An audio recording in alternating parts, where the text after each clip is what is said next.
Olá! No episódio de hoje do EnsinaCast, a gente vai tratar sobre um tema que está circulando aí nas redes sociais, nos noticiários e que é tratado muitas vezes de maneira errônea. A gente precisa falar melhor e com mais qualidade sobre o autismo.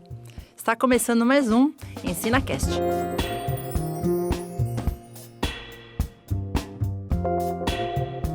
A convidada de hoje é a Cláudia Aguiar. Ela é psicóloga, especialista em neuropsicologia. Falei certo, Cláudia? Falou certo, Dani. Bom dia. Bom dia, seja bem-vinda aqui no EnsinaCast. Muito obrigada. Acho que a gente precisa falar sobre autismo, né, Cláudia? Muito. Nós temos que dar visibilidade nesse assunto que, como você disse, às vezes está sendo erroneamente falado por aí, né? Vamos começar do comecinho, então? O que é o autismo?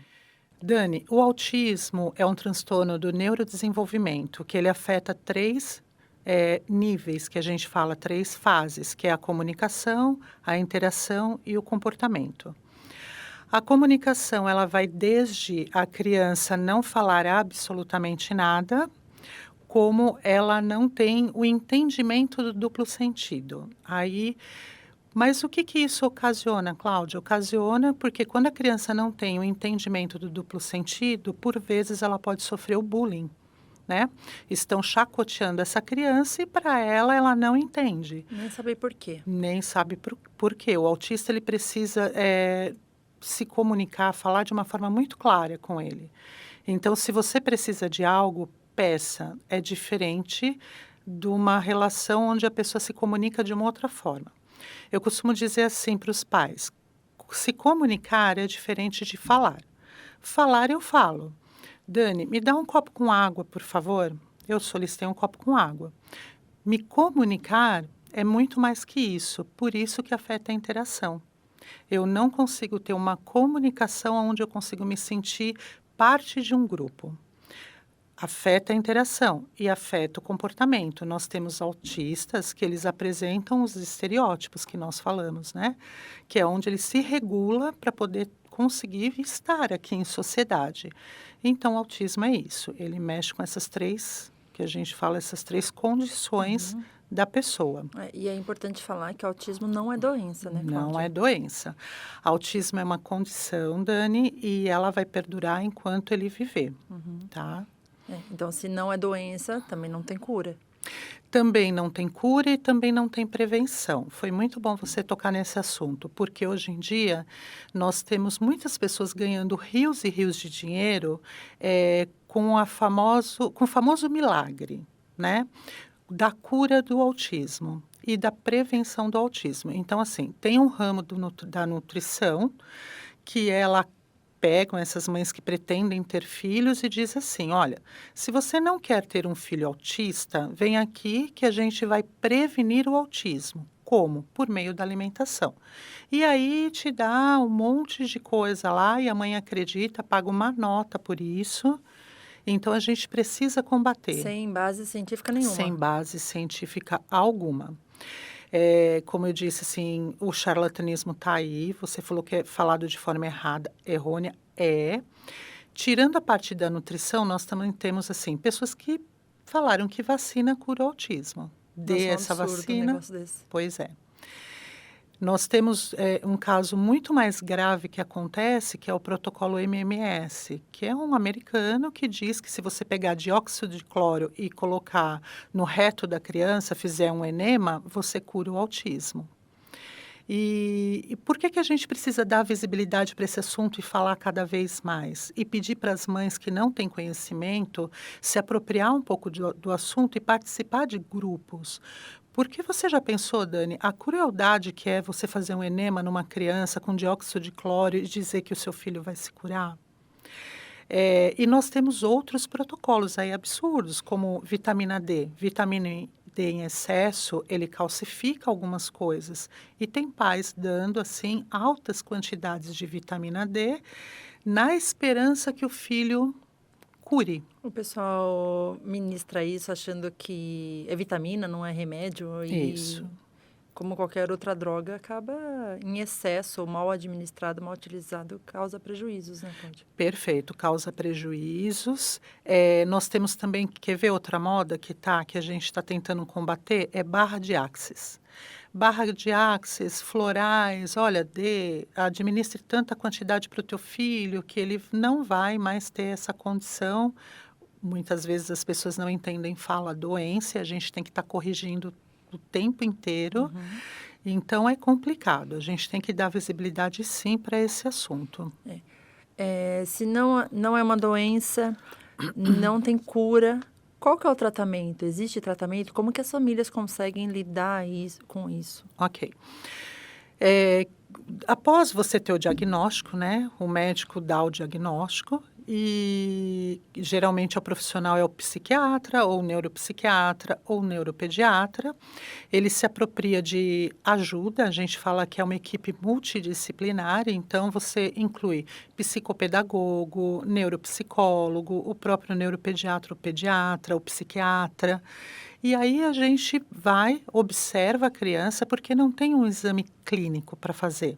Eu não tenho uma máquina de ressonância que eu coloco lá a criança, a máquina me devolve um marcador dizendo, essa criança é autista. Isso não existe.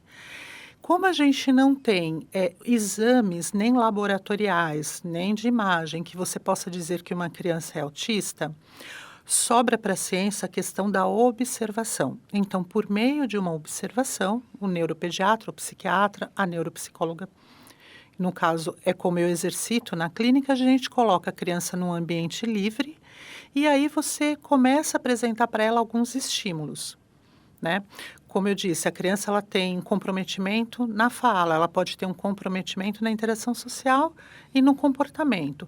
Quando você coloca a criança, aperta esses estímulos, ela vai responder ou não. Então, por meio da minha observação, eu gero um relatório que é devolvido para o neuropediatra ou para o psiquiatra.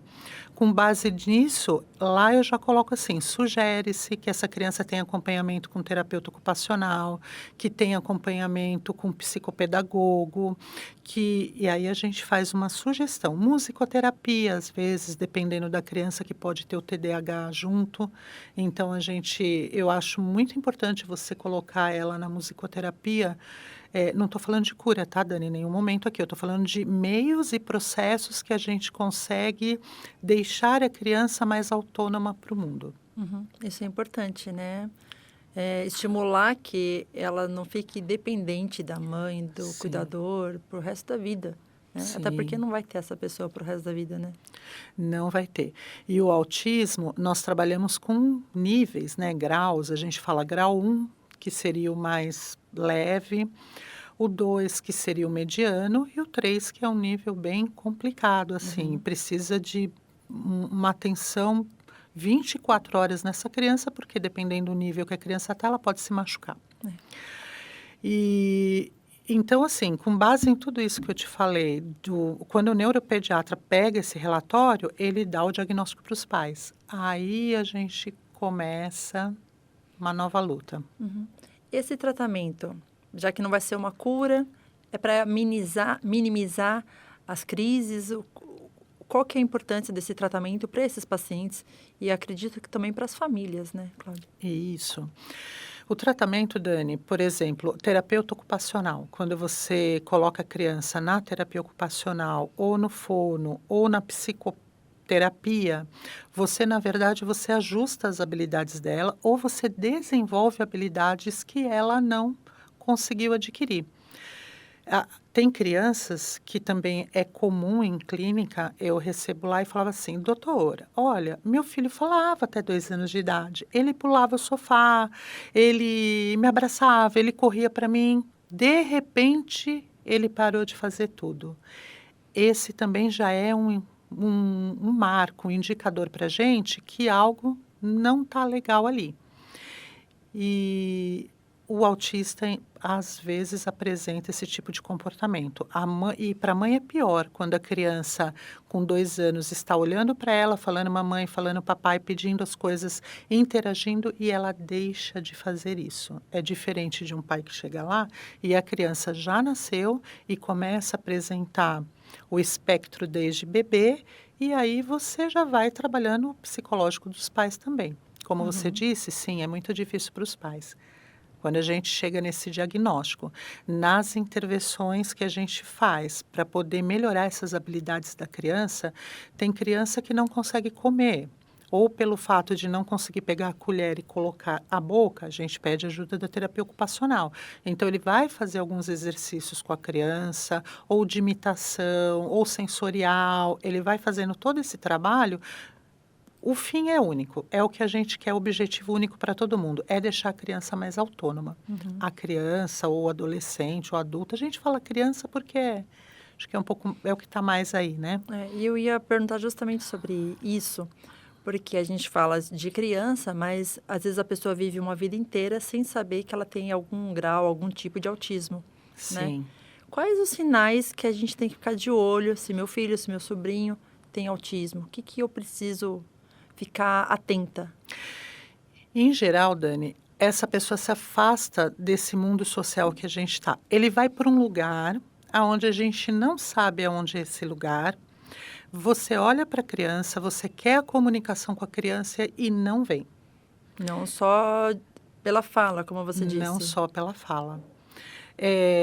Alguns autistas evitam contato físico, a questão do afeto. Então, eu tenho crianças em clínica que a mãe insiste, vai, dá um abraço, doutora, nós vamos embora. Eles esticam o bracinho, colocam a cabeça no meu peito, me empurrando, é o abraço da criança. Uhum.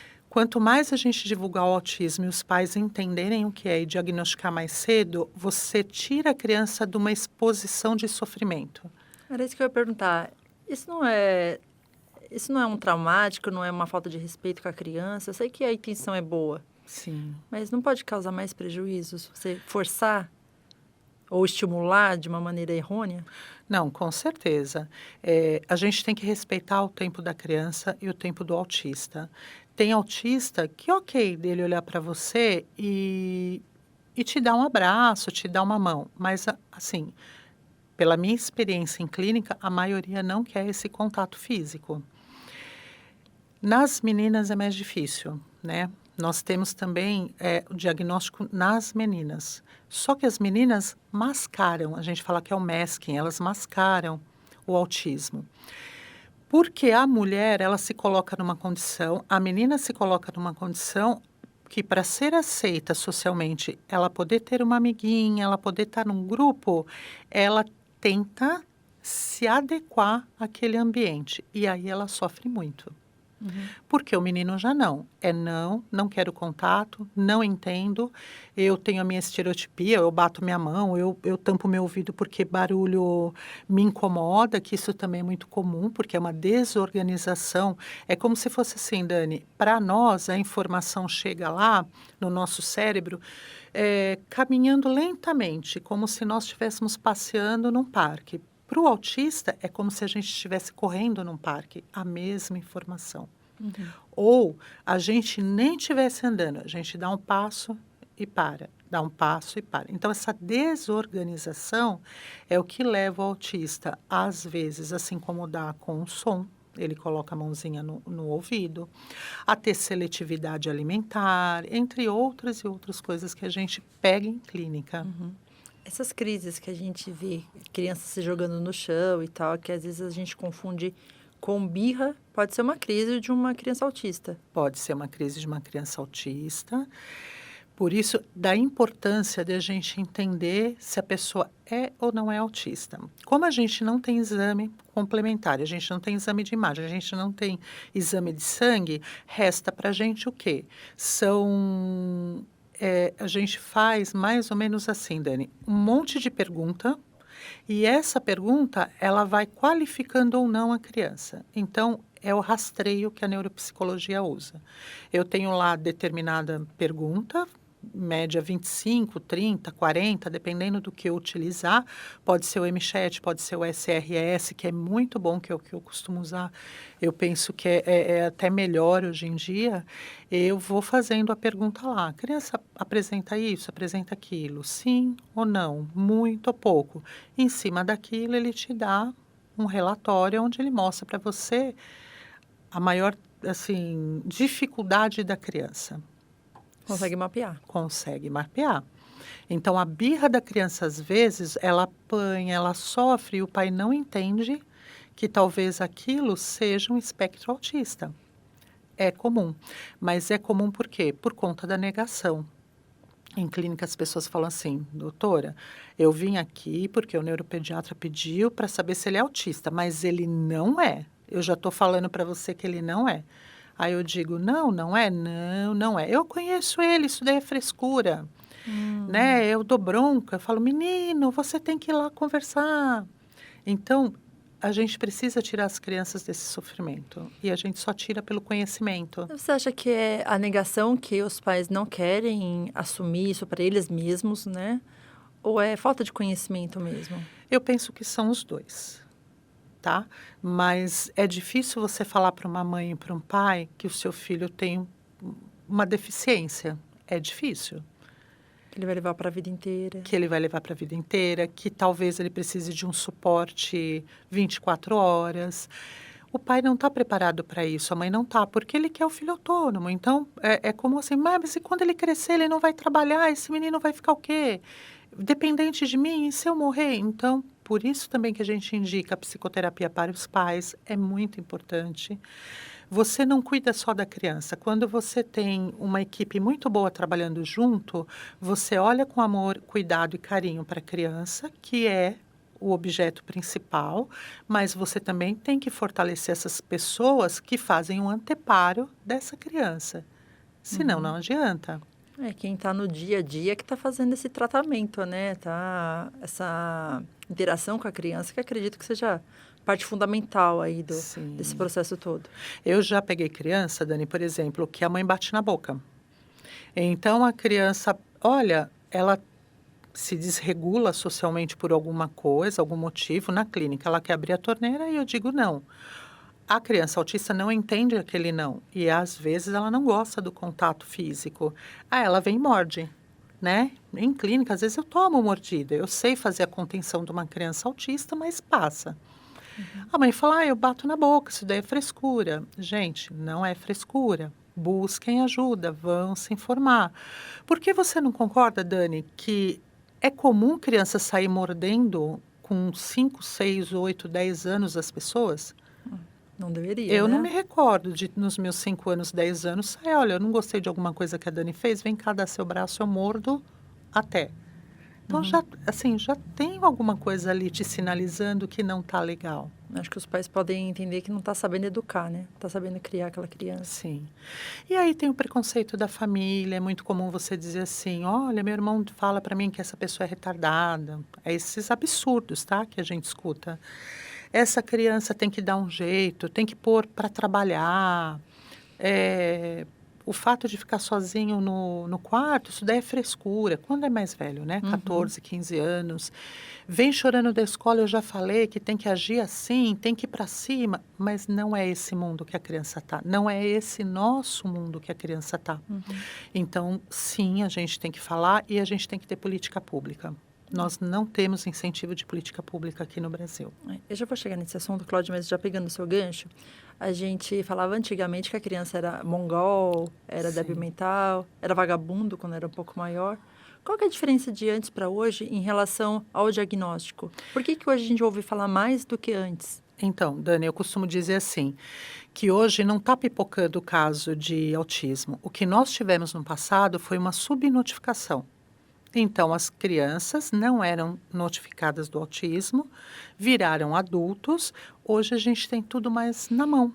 A ciência está correndo mais, as pessoas estão com a cabeça mais aberta. Existem associações buscando constantemente tentar identificar isso. E a gente tem que observar que, então, quando alguém fala assim, hoje em dia virou moda, todo mundo é autista, está pipocando. Não. Pipocou foi uma subnotificação, não se falava em autismo. A pessoa ela era enquadrada como uma esquizofrênica, talvez? Sim, ela era enquadrada como esquizofrênica. Ela está tendo surtos dela, leva num psiquiatra, interna, amarra, contém. Ora, será que essas crianças, na época, no início do século, na década de 20, 30, elas poderiam ser autistas já. E a gente não tinha esse conhecimento, né? Não tinha nem como classificar, né? Não tinha. Em 1908, quando foi falar de autismo a primeira vez, ele já tentou, esse suíço, que era um psiquiatra, ele falou, olha, eu percebo que tem comportamento de ausência social. E aí ele começou a desenvolver o estudo dele. No Brasil, chegou em 1954, na década de Nossa. 60, bem depois. Demorou. Então, hoje em dia, quando a gente fala de autismo, tem que falar mesmo, tem que falar. E se você tem condição e se você vai atrás, faz o rastreio. Passa por um profissional qualificado. Se você está em sofrimento, sofre uma vida e não sabe por quê. Eu tenho um rapaz de 26 anos que você não pega na mão dele. Ele não quer que ninguém pegue na mão dele. Ele tem alguma... Mas o que você sente na mão? Eu não sei, mas não pega na minha mão. Não me toca, não me abraça. Como que um rapaz de 26 anos vai se relacionar amorosamente com alguém?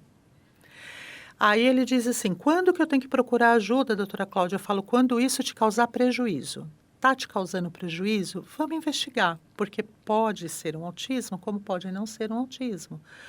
Mas sim, está muito mais para autismo do que não autismo. Até porque ele apresenta seletividade alimentar, ele não deixa tocar na mão dele, ele tem um distanciamento assim social bem grande, mas ele estuda, é independente. Tem a vida dele. Temos E às médicos, vezes- temos advogados autistas. Às vezes a gente acha que é mania, fulano tem mania, ou tem um tique, ou é, sei lá, excêntrico, e não é bem assim, né? E não é bem assim. Então, você vê, um jovem independente pegou, marcou uma consulta e falou, olha, eu sinto isso. É loucura? O que que é? Eu ouço falar de autismo, eu acho que eu estou aí. Eu me enxergo em algumas coisas do autismo. Doutora, me ajuda, porque se for, o que que eu faço? Tem terapia? Tem remédio? Porque uma hora eu vou ter que me relacionar com alguém. E eu vou falar o quê para a pessoa? Não pega na minha mão, não pega no meu pescoço. Como que a gente faz, Dani? É complicado, né? Causa um sofrimento aí, né, Cláudia? Causa um sofrimento.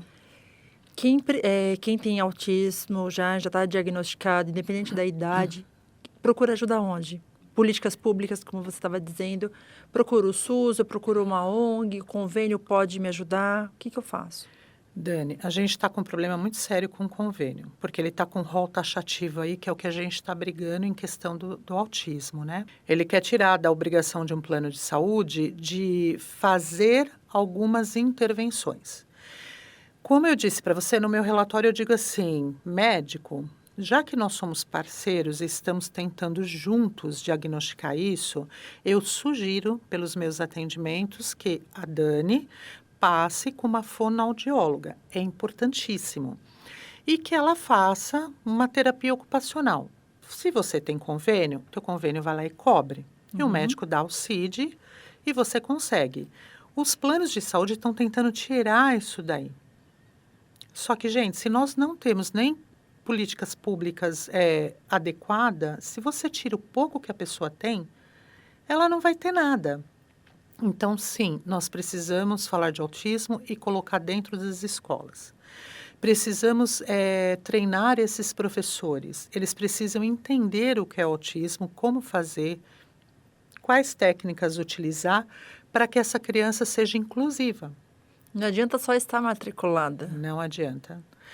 E o que, em geral, você escuta nas mídias? É assim, a escola não querendo aquela criança, não é perversão, maldade, mas é algo assim. Eu, pelo menos, prefiro pensar assim, tá, Dani? Que não tem essa maldade, essa ciência toda do que ele está falando. Eu não quero a Dani nessa sala, porque a Dani, ela não vai entender aquilo que eu tenho para oferecer para ela. E a Dani vai atrapalhar os demais. Numa questão não só pedagógica, mas ela vai sofrer bullying, ela vai ser chacoteada, ficar deixada para o lado. Então, a gente tem que pensar. Eu posso pegar alguns profissionais da área de saúde e dizer assim, você sabe o que é autismo? Ele vai falar, eu sei, Você sabe como lidar com o autista? A maioria não sabe. Eu vi um fisioterapeuta falando isso. Gente, eu preciso fazer uma especialização, eu preciso correr, porque eu estou recebendo crianças com diagnóstico de autismo que eu não consigo fazer a intervenção da fisioterapia porque tem que se tocar nela de uma forma diferente. Não sabe lidar com isso, né? Não sabe lidar. Então, nós temos alguns institutos muito sérios. Eu até anotei aqui alguns, eu acho importante a gente passar, que são institutos assim, eu digo, se você não sabe nada e você não tem tempo e não quer ir atrás, entrar numa biblioteca científica, bebe dessa fonte, que dessa fonte você vai estar ok. Eu gosto muito do Instituto Lagarta Vira Pupa, né, que é da Andrea Werner. Ela é sensacional, ela faz o acolhimento das mães.